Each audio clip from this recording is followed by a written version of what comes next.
दोस्तों नमस्कार, मैं हूं जयश्री नागदा और आप देख रहे हैं बेबाक बोल। दोस्तों पता नहीं कैसे लेकिन चीफ जस्टिस ऑफ इंडिया जो भी बनते हैं उनके रिटायरमेंट और बड़े बड़े फैसले जो भारत में सुप्रीम कोर्ट में उस वक्त पेंडिंग पड़े होते हैं या होने होते हैं, उन सब पर पूरे देश की निगाहें जम जाती है।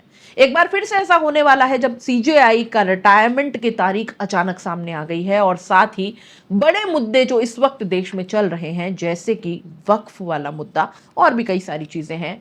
चीफ जस्टिस ऑफ इंडिया के रिटायरमेंट की अचानक खबर और साथ ही साथ इस केस की हियरिंग की तारीखें भी कहीं ना कहीं क्लैश करने लगी हैं और अब ये तारीखों का जब अचानक से ऐलान होता है तो पूरे देश में हलचल मच जाती है। क्या है पूरा मामला, चलिए बात करेंगे। दोस्तों क्या chief justice of India Sanjeev Khanna अपने छोटे से कार्यकाल में रिटायरमेंट से पहले कोई बड़ा फैसला देंगे?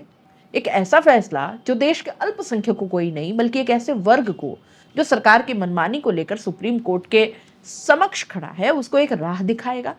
दोस्तों chief justice of India Sanjeev Khanna का जो कार्यकाल है वो बहुत छोटा रहा, यानी कि आप मान के चलिए कि कुछ 6 महीने के आसपास उनका पूरा कार्यकाल होगा और उनका कार्यकाल अब खत्म होने वाला है 13 मई को दोस्तों उनका रिटायरमेंट है। लेकिन इस बीच एक बहुत बड़ी जानकारी निकल कर आई है। जानकारी ये कि 16 अप्रैल को वक्फ संशोधन कानून जो कि एक बिल था फिर कानून बन गया और उसके खिलाफ सुप्रीम कोर्ट में अलग अलग याचिकाओं की सुनवाई की जाएगी। पहले यह तारीख 12 के आसपास बताई जा रही थी, लेकिन अब आधिकारिक तौर पर यह बताया जा रहा है कि 16 अप्रैल, जी हां, अगले हफ्ते के आसपास इस पूरे मामले में सुप्रीम कोर्ट सुनवाई करेगा। तमाम पॉलिटिकल पार्टी सहित आरजेडी, टीएमसी सुप्रीम कोर्ट पहुंच गए हैं और साथ साथ में आज वक्फ संशोधन बिल को लेकर क्यों ये अहम दिन बताया जा रहा है ये भी मैं आपको बताऊंगी।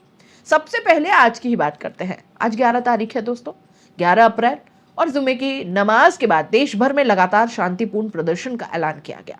All India Muslim personal law board और इसके अलावा भी अलग अलग संगठनों ने सड़क पर शांतिपूर्ण तौर पर इस कानून का विरोध करने के लिए उतरने की अपील की है। अब दोस्तों ये माना जा रहा है कि सड़क पर बड़े स्तर पर शांतिपूर्ण प्रदर्शन हो सकता है। हालांकि जब यह कानून बिल के तौर पर पारित हुआ था संसद में और राष्ट्रपति के हस्ताक्षर के लिए नहीं गया था, तो भी पिछले हफ्ते जुमे की नमाज के बाद देश भर के अलग अलग हिस्सों में प्रदर्शन देखने में आए थे। और ये प्रदर्शन केवल गैर बीजेपी शासित राज्यों में ही नहीं थे, ऐसे राज्यों में भी थे जहां पर एनडीए की सरकारें हैं, जैसे कि महाराष्ट्र में प्रदर्शन हुए। इसके अलावा कर्नाटक की बात कर लीजिए, कर्नाटक में हुए, पश्चिम बंगाल में भी प्रदर्शन हुए और भी कुछ राज्य हैं जिनके अंदर इस तरह के प्रदर्शन की बात सामने आई। इस प्रदर्शन के जरिए all India Muslim personal law board सहित तमाम उन दलों ने जो कि इस कानून का विरोध करते हैं सड़क पर उतरकर अपना विरोध जाहिर किया। लेकिन दोस्तों बड़ा सवाल तो यह है कि क्या व्यापक स्तर पर, बड़े स्तर पर सड़क पर शांतिपूर्ण प्रदर्शन देखने को मिलेगा? दोस्तों याद रखिए, हमारे देश में सरकारें किसी की भी रही हो, जब भी जनता सड़क पर उतरने का मानस बना लेती है, सरकारों को परेशान करती है ये बात। सरकारें कभी नहीं चाहती कि कोई आंदोलन हो या पब्लिक इस तरीके से सड़क पर उतरे, क्योंकि इससे खास तौर पर इस सरकार ने तो सड़क पर लोगों के उतरने का जख्म झेला ही है। बात कर रही हूं दोस्तों 3 कृषि कानूनों की। सरकार ने सपने में भी नहीं सोचा होगा कि पंजाब और हरियाणा के किसान निकल निकल कर दिल्ली की सड़कों पर बैठकर 1.5 साल तक न केवल शांतिपूर्ण तरीके से आंदोलन करेंगे बल्कि 700 से ज्यादा किसानों की शहादत के बाद भी नहीं हिलेंगे। आखिरकार वही हुआ जो होना चाहिए था। मोदी जी को सामने आकर हाथ जोड़कर माफी मांगनी पड़ गई और यह कहना पड़ गया कि शायद उनकी तपस्या में ही कोई कमी रह गई और अंत में सरकार को उस बिल की तरफ अपने हाथ खींचने पड़े।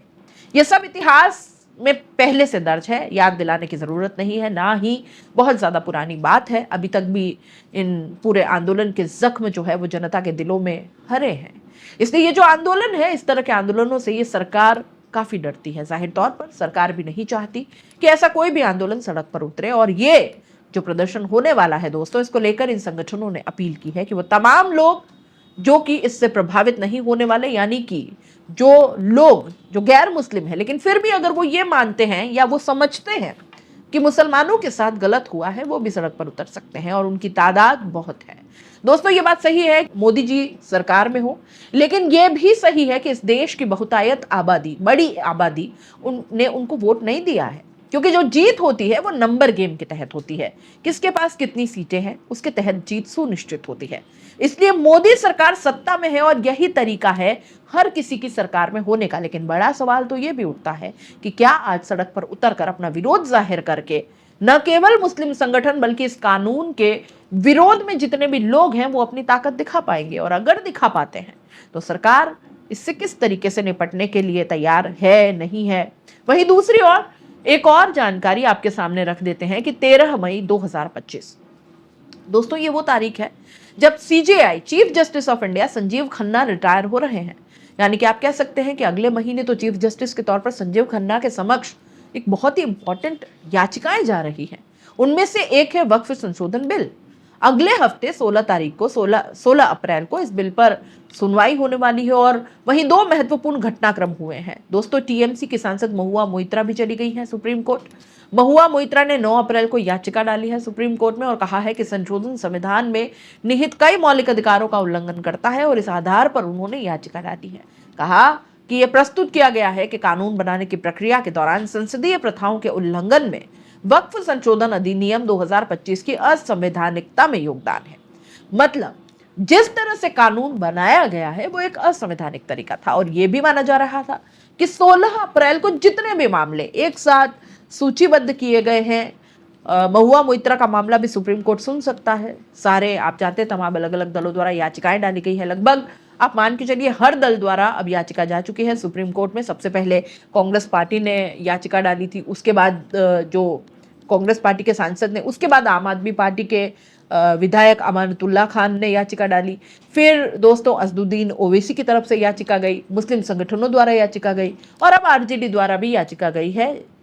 जी हाँ, ये खबर बताती है कि आरजेडी की याचिका भी मंजूर हो गई है। तो आप ये कह सकते हैं कि जितने भी बड़े दल हैं जो गैर बीजेपी हैं, खासतौर पर गैर कांग्रेसी भी हैं, उनकी तरफ से याचिका डालकर अपने अपने स्तर पर विरोध सुप्रीम कोर्ट में दाखिल हो चुका है, और सबकी संयुक्त तौर पर सुनवाई सुप्रीम कोर्ट में 16 अप्रैल को होनी है। 16 अप्रैल बहुत महत्वपूर्ण दिन है, और हर किसी की निगाहें सीजेआई के समक्ष है कि सीजेआई क्या रिटायरमेंट से पहले कोई बड़ा फैसला ले सकते हैं, कोई ऐसा फैसला जो इस देश को एक नई राह दिखाए, उन लोगों के बीच उम्मीद पैदा करे जो अपने आप को कमतर संख्या के तौर पर अल्पसंख्यक मानते हैं, और हैं भी ये मानते हैं कि इस सरकार में उनका सुनने वाला कोई नहीं है। याद रखिए दोस्तों, डीवाई चंद्रचूड़ भी अपने रिटायरमेंट से पहले कई ऐतिहासिक फैसले ले चुके हैं, जैसा कि इलेक्टोरल बॉन्ड्स को लेकर के एक बहुत बड़ा झटके के तौर पर इस सरकार को उन्होंने दिया था। डीवाई चंद्रचूड़ की बेंच ने लंबी सुनवाई के बाद बहुत ही सख्त टिप्पणी करते हुए कहा था कि ये एक असंवैधानिक फैसला था, और इलेक्टोरल बॉन्ड को रद्द भी कर दिया। इस सरकार के पास आज तक इलेक्टोरल बॉन्ड को लेकर देने के लिए जवाब नहीं है, लेकिन सीजेआई रहते हुए डीवाई चंद्रचूड़ ने प्रधानमंत्री को अपने घर बुलाया, गणेश पूजा में उनको शामिल किया। उसको लेकर भी कई सारे सवाल खड़े हुए थे और काफी सारी खबरें बनी थी। खैर चलिए, उस पर काफी बातें हो चुकी हैं, लेकिन अब संजीव खन्ना का कार्यकाल जो है वो बहुत छोटा रहा, 6 महीने से भी कम का, और बहुत गंभीर टिप्पणियां उन्होंने की है। जैसे आप मानकर चलिए, उन्होंने उत्तर प्रदेश की पुलिस पर कुछ दिन पहले उनकी बेंच ने खुद उन्होंने सुनवाई के दौरान टिप्पणी कर दी थी। उत्तर प्रदेश में कहा था कि कानून का राज खत्म हो गया है। इसके अलावा बुलडोजर न्याय को लेकर के भी आप जानते हैं कि सुप्रीम कोर्ट ने कई अहम टिप्पणियां की है। यानी आप कह सकते हैं कि अपने छोटे से कार्यकाल में संजीव खन्ना ने सीजीआई के तौर पर बेंचमार्क तो सेट किए हैं, बड़ी बड़ी कह सकते हैं लकीरें खींचने की कोशिश की है। और ये एक ऐसा मामला है दोस्तों जो कि सीजीआई के बेंच के समक्ष जाता है, तो सीजीआई इसको किस तरीके से लेते हैं, इस पर अब सबकी निगाहें टिकी हुई है। यहां मैं आपको यह भी बता दूं कि कुछ दिन पहले जब सुप्रीम कोर्ट के समक्ष इन याचिकाओं को रखा गया, तो कपिल सिब्बल और अभिषेक मनु सिंघवी जैसे वरिष्ठतम सुप्रीम कोर्ट के वकील पेश हुए थे अलग अलग याचिकाओं के प्रतिनिधि के तौर पर, और उन्होंने कपिल सिब्बल और जो सीजेआई हैं उनके बीच इस बात को लेकर बातचीत हुई, जिसमें कपिल सिब्बल से सीजेआई ने कहा कि अगर आपको अर्जेंट सुनवाई करनी है तो आप उस सब की प्रक्रिया का पालन कीजिए, जिस सुप्रीम कोर्ट के समक्ष कपिल सिब्बल ने यह भी कहा कि हमने वो सब कर दिया है। लेकिन क्योंकि याचिकाएं काफी ज्यादा थी और लगातार डाली जा रही थी, तो उन्होंने सूचीबद्ध तरीके से 16 अप्रैल को अब फाइनल कर दिया है कि सबकी सुनवाई 16 अप्रैल को हो जाएगी। क्या होगा उस दिन, ये तो सीजीआई की बेंच पर पूरे देश की निगाह बनी ही हुई है। तब, जबकि बिल के बाद अब यह बिल कानून बन चुका है राष्ट्रपति के हस्ताक्षर के बाद, और सरकार इस पर नोटिफिकेशन भी जारी कर चुकी है।